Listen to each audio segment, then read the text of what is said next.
Robots Radio presents... Hey everybody, welcome into the podcast. We are back with another special bonus episode. Bonus! Bonus. Brad, this is actually one of the most important bonus episodes we could ever do, because do you know what today is? I don't. You don't. I know you don't. Pay attention more, Brad. This is the Film and Whiskey 100th episode today. Wah, wah, wah, wah. We hit 100 today, folks. We thought it was actually going to be Monday for Double Indemnity, and I miscounted. So, whoops. Today is 100 episodes. And, you know, this weekend is the 4th of July. And we thought for our 100th episode, and coming up on such a big holiday, people are going to be outdoors, they're going to be drinking, you know, all day. Why don't we do an episode where we kind of walk through what it looks like to mix a cocktail? Brad, we really don't do cocktails on this show very often, if ever. I think this might actually be the first time we've featured a cocktail on the show.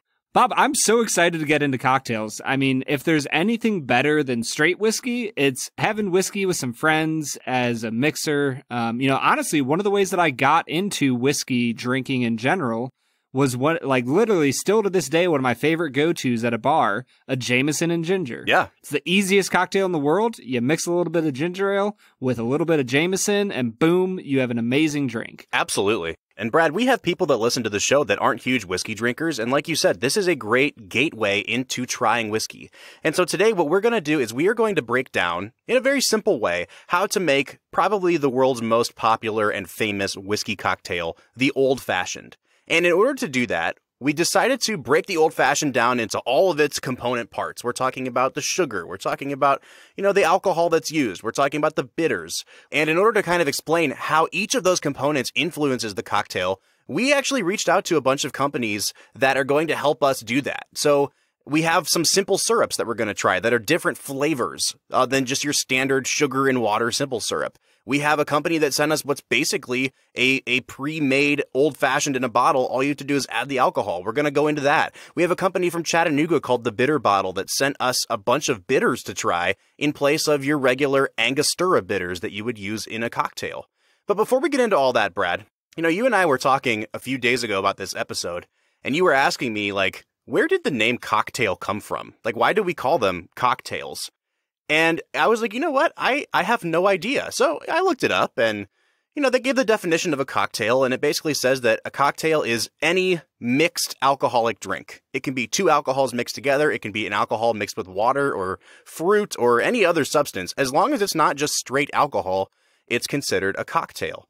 And Brad, you are not going to believe this, but I learned that the etymology behind the word is that back in the day, when they were selling horses, at markets and at auctions and things like that, if it wasn't a purebred horse, what they would do is they would clip the tail of the horse. It was actually a really cruel practice, but it was called docking it. So they would clip the tail really short, and then it looked kind of like a rooster tail. And they called those horses cocktailed horses. And it was a way to identify that horse was not a thoroughbred. It was a mixed horse. Yeah, absolutely. And so when they started to make these mixed drinks with alcohols and medicinal bitters and things like that in the 17 and 1800s, they basically started calling them cocktails because it was a way to say, this is not pure alcohol, this is mixed alcohol.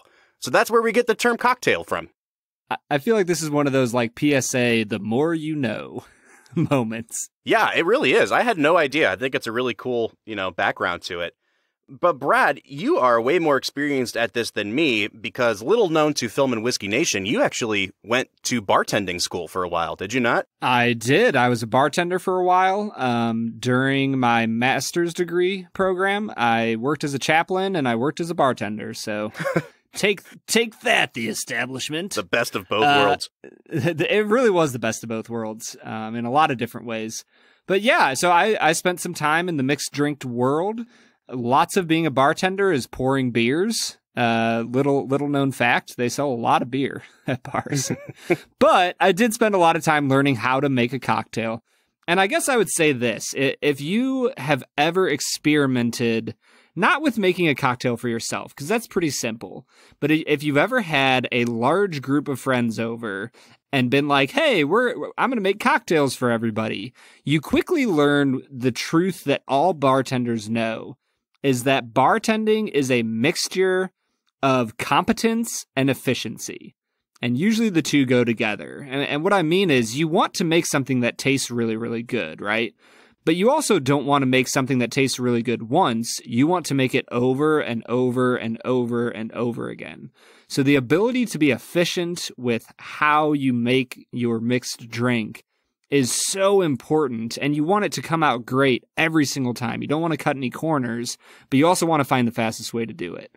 And so honestly, like getting into these syrups that are flavored, man, these are a great way if you want to make some really interesting, fun drinks at a house party or something like that. These can be the way to go. So I think what we're going to do today, Brad, is let's talk about the old-fashioned. I mean, it is the classic whiskey cocktail. I want to tell people how to build one from the ground up, like the classic way. And then as we go through the episode, we're going to introduce these new ingredients. Let's swap out sugar for these flavored simple syrups. But before we get into those, let's kind of break down the old-fashioned. Brad, I'm sure that you made tons and tons of these in your time as a bartender. What is it about the old-fashioned that makes it the classic drink? Well, I think one of the beautiful things about it is that it's so simple. You take some simple syrup, you put it in the bottom of your glass, you muddle up an orange at the bottom, you throw in some bitters on top of that, you splash your whiskey on top, you mix it a little bit, boom, you have an old-fashioned. Some people will add like a little bit of a mixer. They might add a little Sprite or ginger ale. That's perfectly acceptable. You finish by throwing that orange rind or a whole orange on top, and bam, you have your old-fashioned. It's a really easy drink to make. But I think the appeal in it lies in the fact that for a lot of people, whiskey is just a little bit too powerful, right? They like the smell of it. My wife always says she'll take a nose of my whiskey and be like, oh, it lies, because whiskey to her smells good and she can smell some of that caramely vanilla sweetness, but then she tastes it and the alcohol is so forward that it just totally turns her off. So with an old-fashioned, you kind of take a bite out of the alcohol, you throw some simple syrup in there, which if anybody wants to know, simple syrup is literally just sugar water. Yeah, so that's all it is. And I mean, not to interject here, but simple syrup is another thing that people experiment a lot with, but the basic formula is equal parts water and sugar by volume. Yep. If you want to make what's called a rich simple syrup, you can double the sugar to the water. I've seen people make brown sugar simple syrups, and we'll get into all that. But your basic recipe for simple syrup is equal parts sugar and water. You heat the water until all the sugar is dissolved, and there's your syrup. Yep, that's it. And so when you make an old-fashioned, the beautiful thing about the flavor is that you still get that amazing caramel vanilla notes from the bourbon, which is usually used in an old-fashioned. And then you get those nice citrus notes that kind of bite at you a little bit. And then you have the little bit of cloves, cinnamony from the Angostura bitters. It's just a beautiful mixture of savory and sweet. It's an amazing cocktail. And if you haven't had an old-fashioned, go out and have one. They are spectacular. Absolutely. So from the ground up, here's what we did. Brad used simple syrup. I just went ahead and used granulated sugar. And if you're just using plain sugar, you put a teaspoon of granulated sugar in the bottom of a glass with a hefty bottom on it.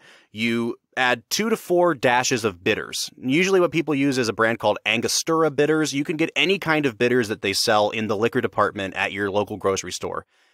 2 dashes is kind of the standard. I went a little bit higher. I like a little bit more bite and that kind of herbal quality that it gives. So I went with actually 4 dashes of bitters in most of mine.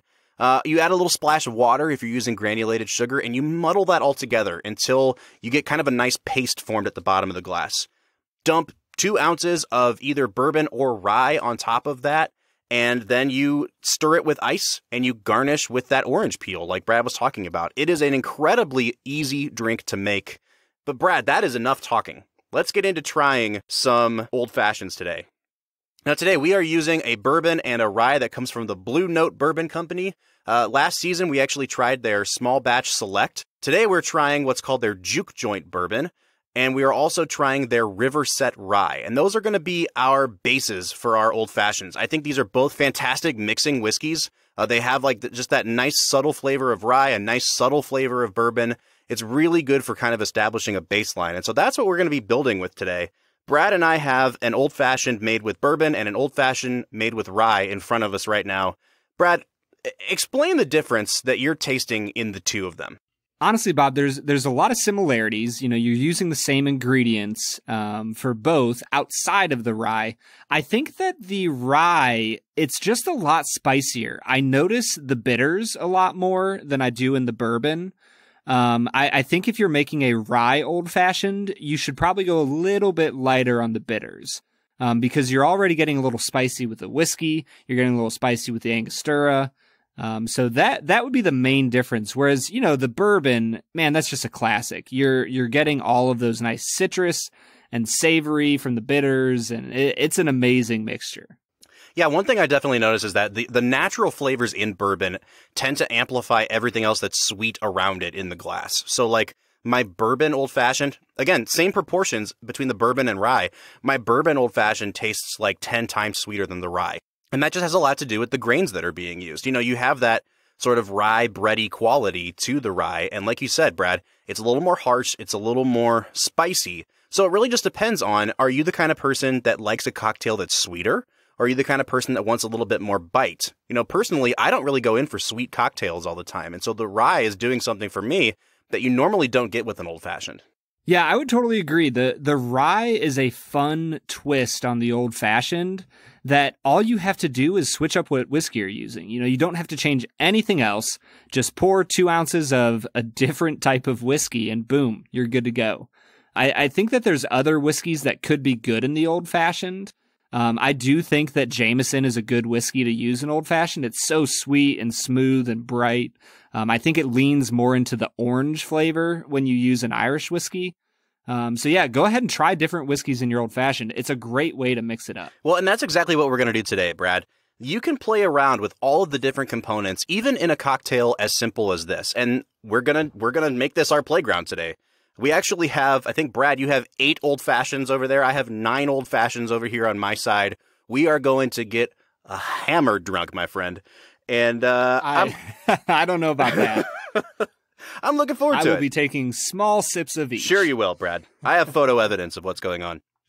So one of the first ways that you can play around with the components of your old-fashioned is obviously to just switch the alcohols like we've been talking about. But if you want to get even more, you know, elemental than that, the very first thing you're going to put in your glass is your sugar, if you're using granulated sugar. I've seen some people use brown sugar instead of regular sugar. I've seen people use Demerara sugar, which is just basically unbleached white sugar.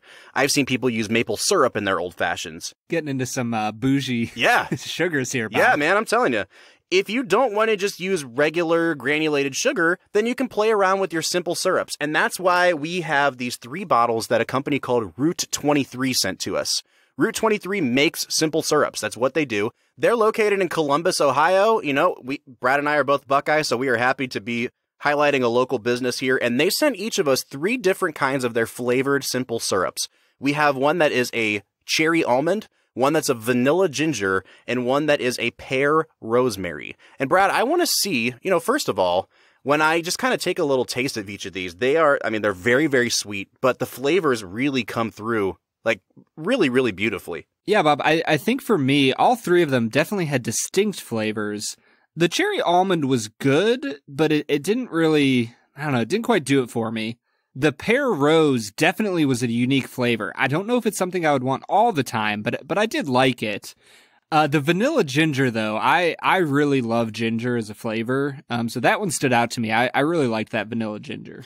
Yeah, one of the things I really love, and I think my favorite one of these 3, Brad, is the pear rosemary.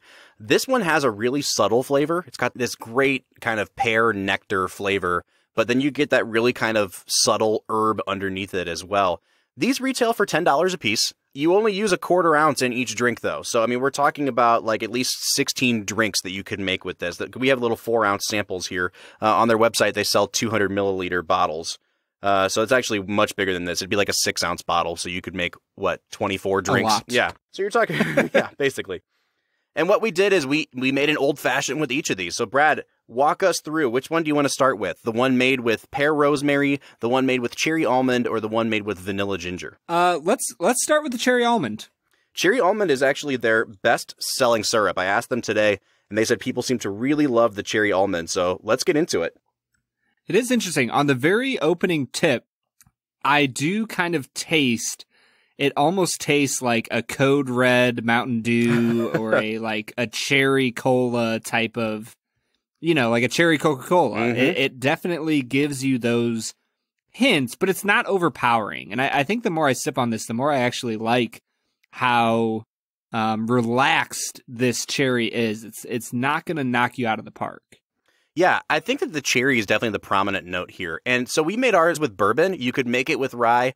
I do think that the bourbon kind of swallows up the syrup a little bit because you already have some of those natural cherry and vanilla flavors with the bourbon. So it basically just took your old-fashioned and made it a little bit sweeter even. So if you really like a sweet old-fashioned, I would highly recommend the cherry almond. Brad, what do you say we move into this vanilla ginger that we made with rye? Yeah, I think this one, the rye is definitely coming through. You're getting a little bit of that spiciness, but the ginger really gives you this nice pop, It pops in your mouth. It's a beautiful flavor. I really like it. Yeah, I like this a lot because it adds that vanilla character that rye typically doesn't have, so it makes the rye taste a little more bourbony. But with the ginger, it almost adds a layer of spice. I don't know how to explain it, Brad. It almost makes it taste a little bit scotchy, which is really, really interesting. This might be the best old-fashioned that we've had yet using the Route 23 vanilla ginger syrup. Yeah, I think that there's something about the ginger that, once again, I think what I'm finding about these Route 23s, they're not overpowering. And I think that's the danger when you get into syrups. A lot of syrups just become overpowering and you lose all of the other elements of what an old-fashioned should be. But Route 23 seems to have hit the nail on the head as far as using a 1/4 ounce of their product to 2 ounces of whiskey, and it makes a great old-fashioned. It really does. The very last one we have here is the Route 23 Pear Rosemary. Let's give it a sip, Brad. See, I can definitely taste a difference between that one and the cherry almond because we use bourbon for both of those. This one definitely has a lot more like herbal. It almost it almost amps up the bitters, if that makes sense. Like it's definitely a more bitter tasting experience. Yeah, it is. I will say this. I personally just don't like the flavor of pears. And so when I taste it, I go, yeah, that's a really nice pear flavor that I personally don't like.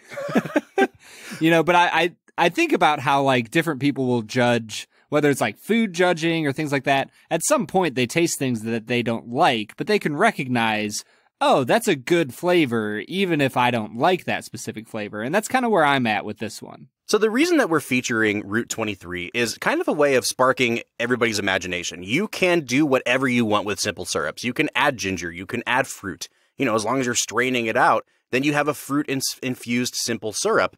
But if you don't want to do it yourself, there are places like Route 23 that are doing these incredible flavor combinations that you can purchase online. And Brad, what we're doing here today is we're giving them a full review. So I want to ask you, at $10 a bottle for about a 6-ounce bottle, would you recommend these syrups? I think I would, Bob. I think that as long as you found a specific flavor that you really liked, it's totally worth it. Because this is like summer cocktail perfection. If you want to drink an old-fashioned on your porch on a hot summer day, these flavors are refreshing. They pop in your mouth. It's really interesting. So just make sure you find a flavor that you like, and I'd say, yeah, totally worth it. Absolutely. They do make 3 other flavors, 2 of which really aren't designed for whiskey. They're more designed for like gins and vodkas, which would be their blueberry mint and their cucumber habanero. And then they also make a maple cinnamon flavored one, which I think would have been really, really great in old-fashioned as well. So check out Route 23. I would highly recommend this. You're talking about basically a 1/4 per drink that you're using these simple syrups for. And if it's worth it to you to have the convenience of not mixing simple syrup, then check them out. But honestly, outside of doing some really interesting, fun fruit combinations, one of the key elements of any old-fashioned is the bitters. And we're really excited to get into these interesting flavored bitters that we received from the Bitter Bottle. Yeah, Brad. So the Bitter Bottle is a company based out of Chattanooga, Tennessee that makes bitters. And, you might be wondering, like, what are bitters? I know that they use them in cocktails, but what are they? Basically, what bitters are is they're like highly, highly concentrated alcoholic flavoring. So they take what's called neutral spirits, which is just like really, really distilled alcohol, and they add tons of aromatic, herbs. They can use tree bark. They can use a ton of different things to produce a really highly concentrated infused alcohol. And what you do with the cocktail is you just add a couple drops of bitters, essentially, to kind of round out the flavor a little bit, to give it a little bit more of a punch, to add a little bit of something, you know, like when you swallow and you can taste, like Brad said, clove on the finish or something like that. That's definitely coming from your bitters. And the most famous bitters in the world are Angostura bitters. That's actually what Brad has been using in his Old Fashions. I've been using these bitters that were sent to us by the Bitter Bottle. And they actually sent us 2 bitters to try. The first one is their Aromatic Bitters, which are made with anise. So it actually has quite a bit of like a licorice kind of scent and flavor to it. It's been really, really good to add that component to the Old Fashioned. That's kind of the baseline one that I've been using in all of my Old Fashions so far. And then secondly, they sent us a smaller bottle, which is actually their Roasted Dandelion Root Bitters. And I have no idea, Brad, what roasted dandelion root tastes like, but I have a side-by-side comparison here. You mean you don't roast, you don't grill your dandelion roots along with your burgers and steaks? No. Am I missing out? I think maybe I'm missing out. I think you're totally missing out. So on my, my control Old Fashioned that I've been using, it definitely has this great licorice scent, this great licorice taste. Brad, are you a fan of black licorice? Bob, there might be nothing I despise more in this world outside of black licorice. So I'll just be totally honest that I am very biased going into that. So take that into account with what I say. No, yeah. And that's the thing is, like, not everybody is into anise. I do think it adds a really good component to a cocktail. Like, it doesn't make the cocktail taste like licorice, but it adds some of that sort of, that great spiciness underneath the regular flavors of the cocktail. The one that I used the roasted dandelion root in, it has more of almost like a toasted oat, malted barley kind of scent to it. It really does kind of smell like toasted grains, and it adds almost like a breakfast cereal kind of scent to your Old Fashioned. It definitely complements the bourbon more than the rye. I think it really, really helps to round things out.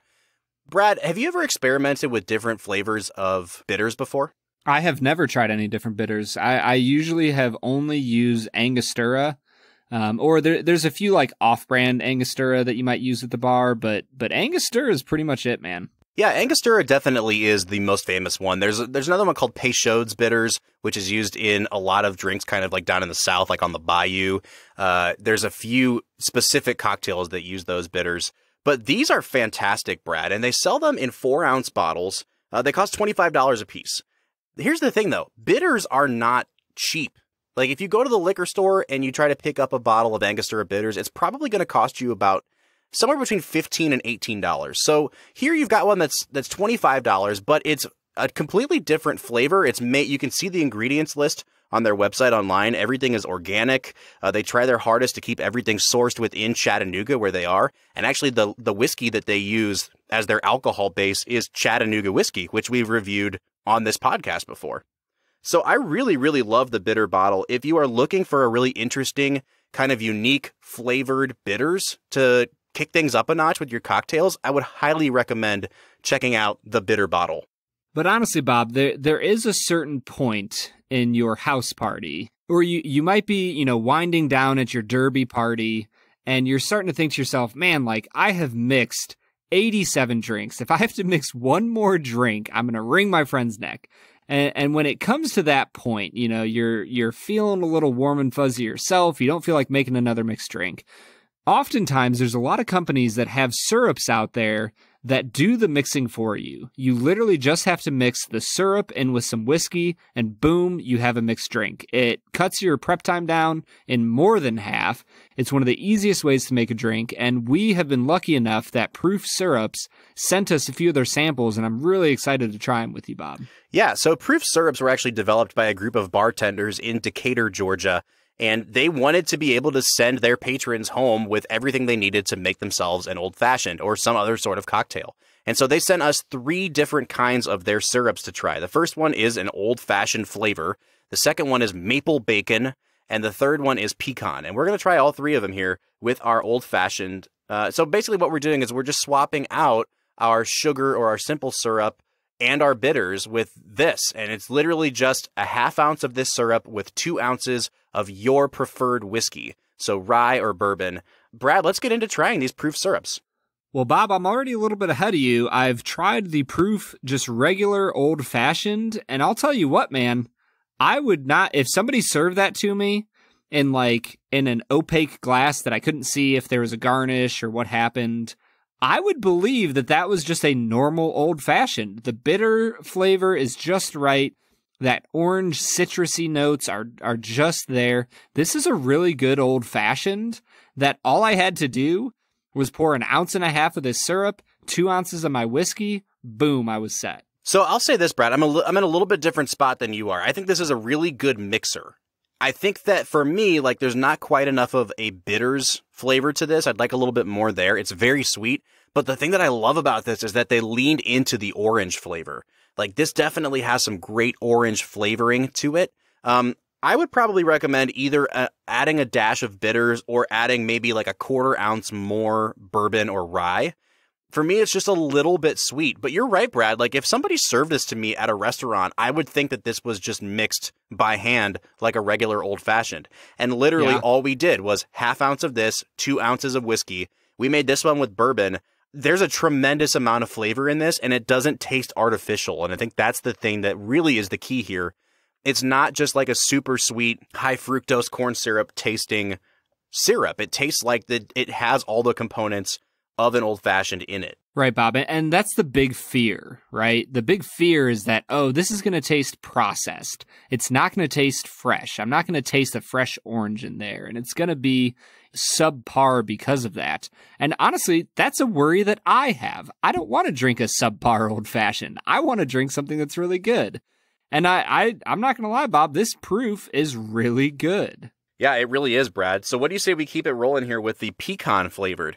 Now, when they contacted us and said they were going to send us a bottle of each, the pecan is the one that really stood out to me. Pecan pie is my favorite kind of pie. It is just sugar on sugar. Like, when I want to go sweet, I go overboard. And so I'm like, man, a pecan old-fashioned? That sounds incredible. So, Brad, we mixed this one with bourbon. What are you picking up on this pecan-flavored proof syrups old-fashioned? Huh. It's interesting.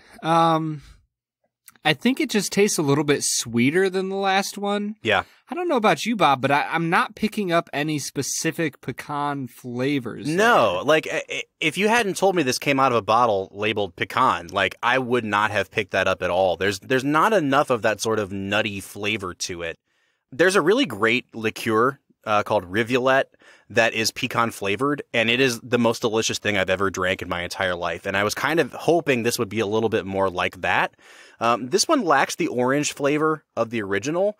Yeah. And I have to say, like, it's definitely a step down from the original traditional old-fashioned flavor. Yeah, Bob, I totally agree.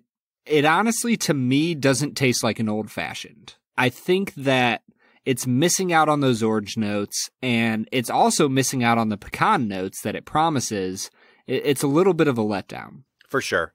Well, that brings us to the maple bacon one. And this is one that I actually asked Brad if we could mix with rye, because there's a great company called Whistle Pig that makes ryes. And I saw recently somebody on Instagram did a store pick where they picked a barrel that reminded them of like a maple bacon flavor. And so I was thinking, oh man, maple bacon proof with rye would be a fantastic old-fashioned. So, Brad, I'm really interested to hear what you think. Does adding it to the rye do anything specific for you? And also, like, do you taste the maple bacon sort of flavoring here? Man, I get a little bit of the maple flavor. Like, it definitely has a little bit of, like, a maple breakfast syrup flavor to it. I'm not getting any bacon flavor in there, Bob. I'm not either. And, like, I've seen them, Proof's Instagram account, like, they make drinks with, like, a piece of bacon sticking out of the glass. And I'm like, okay, well, maybe that would infuse it a little bit. But yeah. I was really hoping for a little bit of that sort of great, salty, saline goodness in this. And I'm not really getting much of it. And it may be because we switched to rye for this one. It might be better with bourbon. But I actually just went back and forth between the maple bacon and the pecan again. And I can say definitively, like, after sipping the maple bacon, I can taste the pecan a lot more in that one than I can the bacon flavor in the maple bacon. Yeah, I would agree. The pecan is a little bit more obvious, but I would still just say it doesn't even taste like pecan to me. It just kind of tastes generally a little bit nutty. Mm-hmm. But I'm not getting a lot of pecan flavor. So I guess like my overall thoughts, the Proof's regular old-fashioned is really good. I really, really like it. The pecan and the bacon, maybe if you're mixing your bacon one with a piece of bacon, go for it. But unfortunately, I just have to say that the other flavors aren't popping enough for me. Not quite in the way that the Route 23 did. Now, I will say, the great thing about Proof is that just like Route 23, they're using all natural flavors here. I mean, their ingredients list is literally water, cane sugar, lemon oil, orange oil, and bitters. And it says right on there, like, when you crack this open, put it in the refrigerator because everything's perishable. And I like seeing that because it means they're not pumping it full of a bunch of preservatives, right? Each one of these bottles that was sent to us is 16 ounces. These are like hefty bottles. They make 32 drinks apiece. And they sent all 3 of them to both me and Brad. So they sent us 6 bottles of Proof syrup. They retail for $30 a piece. So we want to say, first of all, thank you to Proof for sending us $180 worth of product. Like, this is an insane amount of product. I can say definitively, I will be using all 3 of these bottles to mix drinks when friends come over to my house. I think it is totally worth, like, when you see a $30 price tag, you might be a little bit daunted by it, but the fact that these are 16 ounces and you only use a half ounce in each drink means you're getting 32 beverages worth out of your $30 investment. So for less than $1, you don't have to mix any beverages. You literally just dump whiskey on top of it and it's done. So I think the convenience factor, Brad, actually makes this worth it, especially if you're getting the traditional old-fashioned flavor. Yeah, I would 100% buy that traditional old-fashioned, and that is what I would use to make my old-fashions. I might still put a little bit of an orange garnish on top to make it look fancy and make it look like I put a lot of time into it, but really it doesn't take that much time to chop up an orange into, into slices and throw it in there. So 100% recommend the Proof. If you really love the old-fashioned flavor, go ahead and try the bacon, try the pecan. But overall, Proof is putting out a really great product. I'm so thankful that they sent this to us. It's really fun to be able to just boom whiskey, boom Proof, done. That's it. Yeah, I mean, like, think about it. If you were serving a ton of guests, you could literally just get a big bowl or a big pitcher and dump 1 bottle of Proof and a handle of bourbon on top of it, and you would have 32 pre-mixed beverages ready to go. It could not get any easier. And I think that's what I really like about this. This episode today, Brad, we tried to break down what it looks like to make an old-fashioned for yourself. And then, for people who want to get more adventurous, maybe try some different flavored simple syrups from Route 23. Maybe if you really want to get nuanced with the flavors you're trying, try a different bitters from the bitter bottle. But hey, if you have to serve a lot of people, or if it's just the end of the night and you don't feel like mixing anything, you could also go this route and just use Proof syrups. And I think that it delivers an old-fashioned that is absolutely just as good as one that you could mix yourself by hand. Bob, you want to know what route I usually go at the end of the party? Beer. Here's some straight whiskey. Drink it. Right.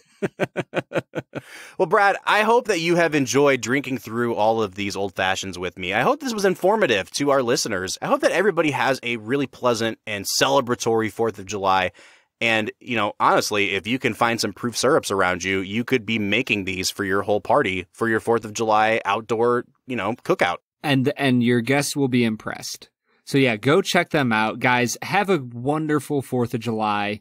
I know it's a little bit different. I know around me, people aren't doing fireworks shows and stuff like that.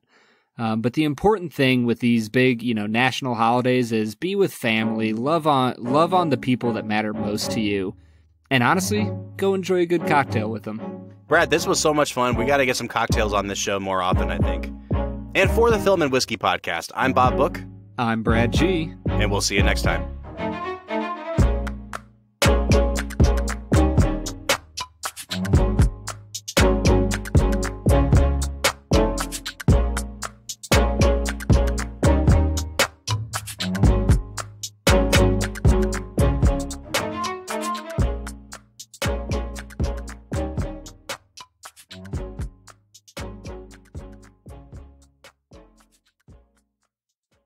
Hey everybody, if you've been listening to the podcast for any length of time, then you know that I am a huge nerd when it comes to movies. But the question is, what are you nerdy about? What is a thing that makes you nerd out more than anything? Is it video games? Is it D&D like Brad?